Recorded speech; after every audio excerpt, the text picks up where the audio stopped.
பிசாசு சந்தேகத்தை மூட்டுறான். மனதுல ஏராளமான சத்தங்கள் கேட்குது. உன் பாவம்லாம் எப்படி மன்னிக்கப்படும்? எத்தனாவது முறை இந்த பாவத்தை செய்யற நீ? இவ்வளவு பெரிய துரோகம் பண்ணிட்ட தேவனுக்கு.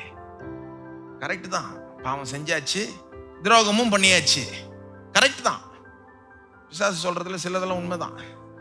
லைட்டா ஒரு பொய்யை கலப்பான் அதுல. அது என்னது? இப்போ உனக்கு நம்பிக்கை இல்லை, உன்னை இனிமே ஏத்துக்கொள்ள மாட்டார், நீ காலி, அவுட்டு நீ. அதுதான் பொய். அவனுடைய வஞ்சனை என்னன்னா சில உண்மைகளோட ஒரு சின்ன பொய்ய கலக்கிறது. நீங்க என்ன பண்ணணும்? சுவிசேஷத்தை திரும்ப கண்கள் முன்னால வைங்க. திரும்ப அதுக்கு போங்க, சிலுவையை கண்கள் முன்னால வைங்க. இயேசு அங்க தொங்குறத திரும்ப பாருங்க உங்க மனக்கண்களால.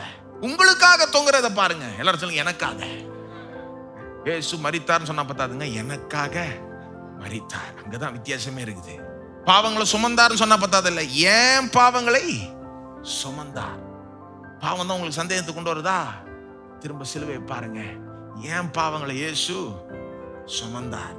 அதை பார்க்க பார்க்க பயம் போயிடும் பாருங்க, நிச்சயம் வரும்.